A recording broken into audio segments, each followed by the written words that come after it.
Hey guys, की हाल सब ठीक। This is Sandeep and you are watching ultra physics. So guys, आज हम लोग कूलम्स लॉ पढ़ेंगे, लेकिन इस बार वेक्टर फॉर्म में पढ़ेंगे। ठीक है। सो हमने कूलम्स लॉ वेक्टर फॉर्म में नहीं पढ़ा था, इसके पहले हमने सिर्फ कूलम्स लॉ पढ़ा था, लेकिन इस बार हम इसको वेक्टर फॉर्म में देखेंगे।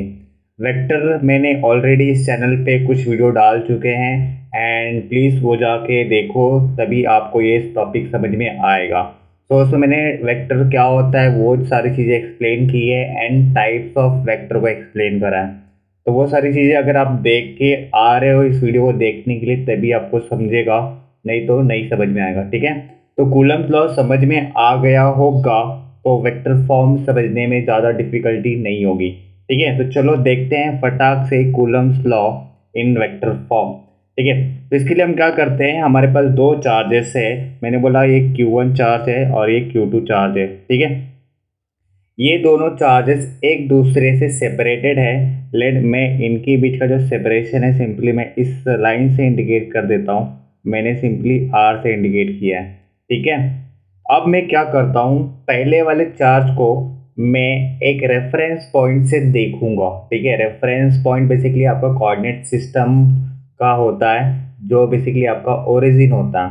ठीक है। आप कोई भी डिस्टेंस किसी न किसी रेफरेंस पॉइंट से बताते हो, तो यहाँ पे जो आपका रेफरेंस पॉइंट है वो ओरिजिन है। ठीक है। तो यहाँ पे मेरा ओरिजिन O है।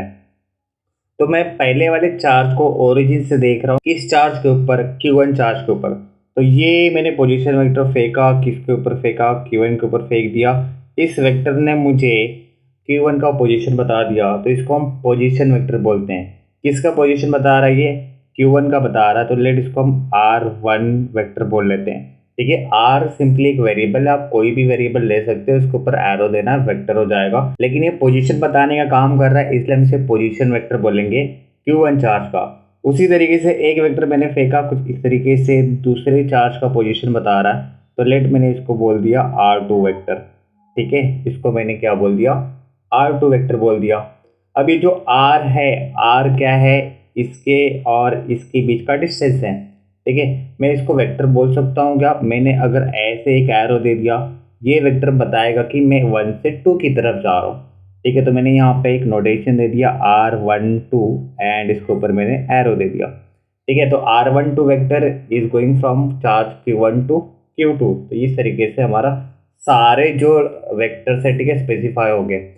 तो R1 is the position vector of charge Q1, R2 is the position vector of charge Q2, and R12 is the vector which specify the distance between charge Q1 and Q2। ठीक है। तो ये सारे vector हमने specify कर लिया है।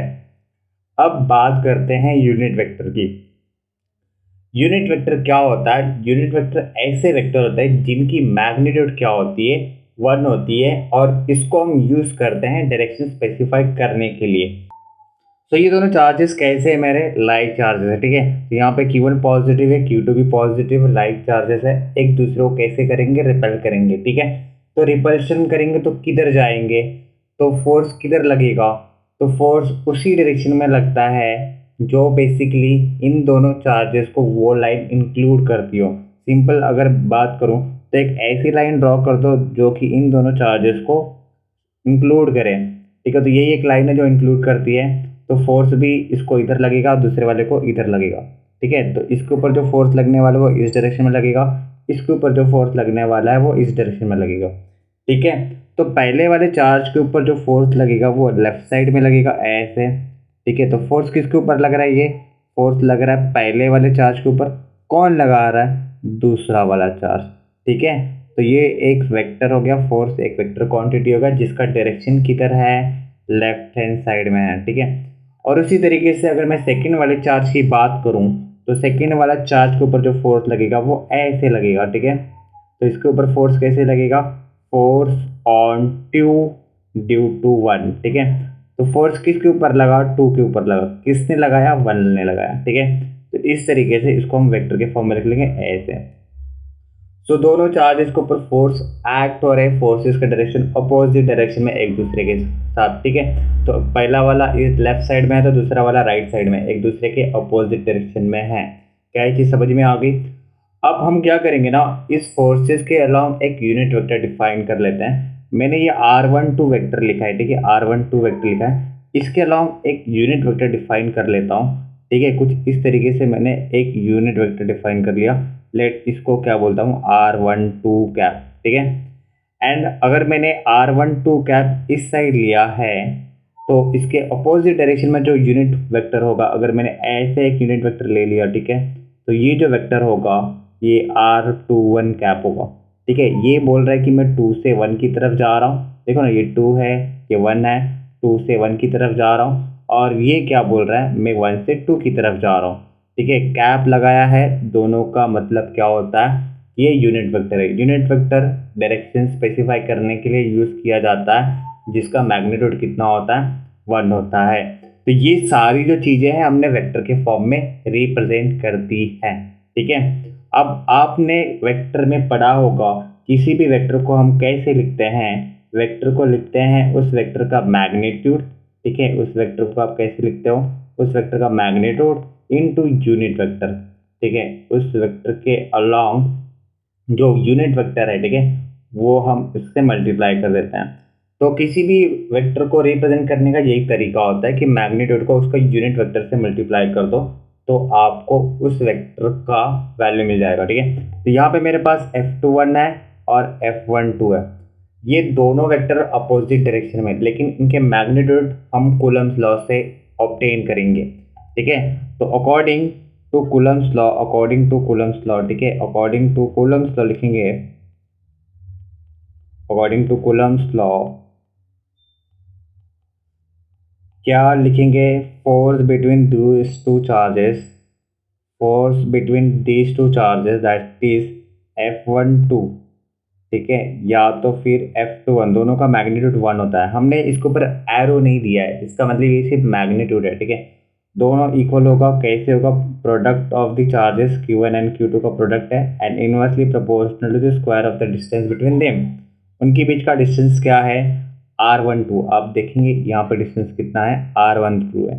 तो यहाँ पे मैंने R12 का क्या कर दिया, स्क्वायर कर दिया, ठीक है। प्रोपोर्शन निकालने के बाद कांस्टेंट आता है 1/4πε0, ठीक है। लेट इसको इक्वेशन नंबर 1 बोल लेते हैं। तो ये क्या है, ये आपका सिर्फ मैग्नीट्यूड है, ठीक है। क्या है, ये आपका मैग्नीट्यूड है। लेकिन अगर मुझे इसी फोर्स को वेक्टर के फॉर्म में लिखना रहा तो मैं कैसे लिखूंगा, ठीक है। तो इन वेक्टर फॉर्म, इन वेक्टर फॉर्म कैसे लिखूंगा, वेक्टर फॉर्म, ठीक है। पहले हम डिफाइन करते हैं F12 को डिफाइन करते हैं, ठीक है। ये रहा मेरा वेक्टर।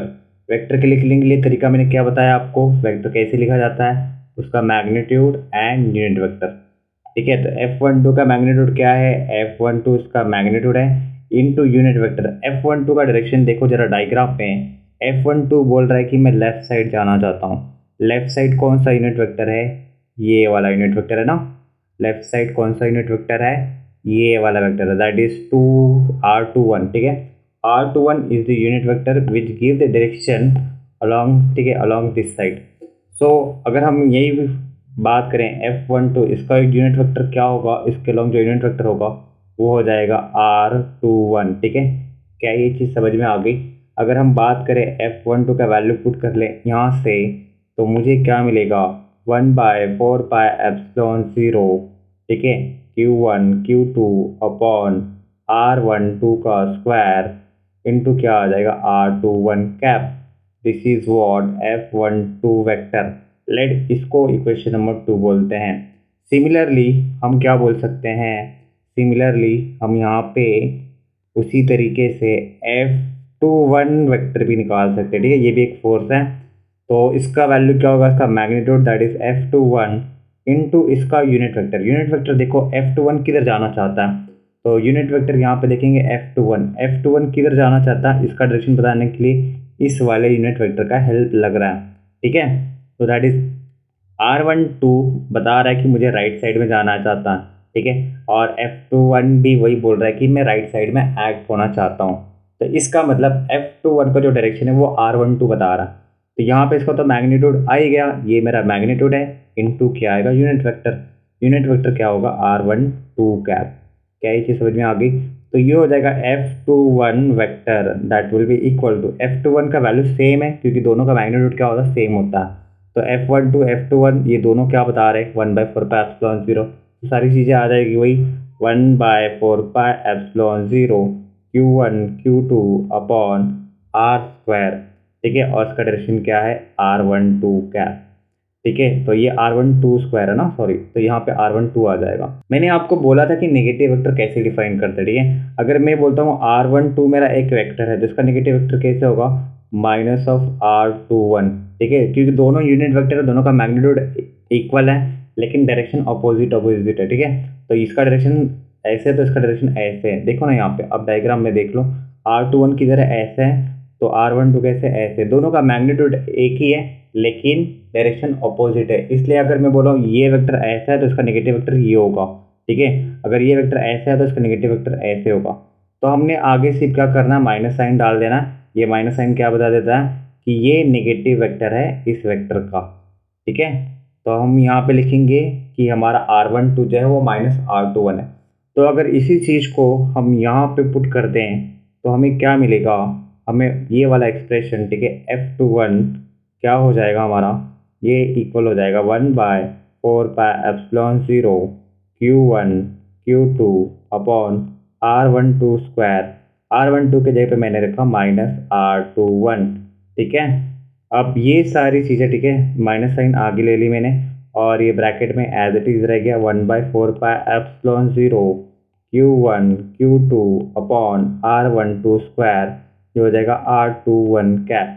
ठीक है, अभी ब्रैकेट वाला टर्म अगर आप ध्यान से देखेंगे, ब्रैकेट वाला जो टर्म है, ये वाला जो टर्म है, एक्चुअली ये इसके साथ मैच हो रहा है। ठीक है, किसके साथ मैच हो रहा है, F12 के साथ मैच हो रहा है। देखो पूरा का पूरा जो टर्म है वो सेम यहाँ पे भी है। ठीक है, तो हम क्या कर देंगे, इसको रिप्लेस कर देंगे इक्वेशन 2 से। तो देयरफॉर ये F21 वो माइनस टाइम्स क्या हो जाएगा, F12 वेक्टर हो जाएगा। ठीक है, F12 वेक्टर। तो यहाँ पे आप क्या देख रहे हो कि ये दोनों वेक्टर तो इक्वल है लेकिन माइनस साइन ये बता देता है कि ये वेक्टर और ये वेक्टर एक दूसरे के अपोजिट डायरेक्शन में है। मतलब अगर ये वेक्टर है तो इसका नेगेटिव वेक्टर ये होगा। ठीक है, या फिर माइनस को उधर ट्रांसफर कर दो, बोलोगे ये वेक्टर है तो इसका नेगेटिव वेक्टर ये होगा। तो ये एक दूसरे के नेगेटिव डायरेक्शन में, तो एक दूसरे के नेगेटिव वेक्टर्स होते हैं। ठीक है, लेकिन इनका जो डायरेक्शन होता है वो अपोजिट डायरेक्शन में होता है। क्या ये चीज़ समझ में आ गई? तो ज़रूरी नहीं है कि हमेशा पॉजिटिव चार्जेस का ही डायरेक्शन जो होगा वो अपोजिट में होगा। आप बोलोगे सर यहाँ पे पॉजिटिव है इसलिए पॉजिटिव, इसलिए एक दूसरे से अपोजिट डायरेक्शन में। आप नेगेटिव ले लो तो भी रिपल्शन ही होगा। ठीक है, तो भी डायरेक्शन इधर ही आएगा।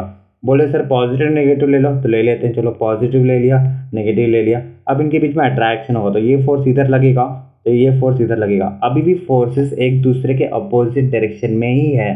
ये देखो इधर है तो ये वाला इधर है, अपोजिट डायरेक्शन। ठीक है, ये इधर है तो ये इधर डायरेक्शन, अपोजिट डायरेक्शन, ये इधर है इधर है। तो ईच एंड एवरी केस आपको फोर्सेस हमेशा अपोजिट डायरेक्शन में ही एक्ट होगा। तो ये एक्शन रिएक्शन पेयर बन जाता है। क्या ये चीज़ समझ में आ गई? तो हमने कूलम्स लॉ को वेक्टर फॉर्म में अच्छी तरीके से समझ लिया है। ठीक है, तो गाइज आज के लिए बस इतना ही। अगर आपको मेरा कंटेंट अच्छा लगता है तो आप वीडियो को लाइक कर सकते हैं, अपने दोस्त के साथ इसको शेयर कर सकते हैं एंड चैनल को सब्सक्राइब कर सकते हैं अगर आप इस वीडियो को पहली बार देख रहे हो, अगर आप चैनल पे नए हो तो। गाइज आज के लिए बस इतना ही, मिलते हैं नए वीडियो में, तब तक के लिए बाय बाय, टेक केयर।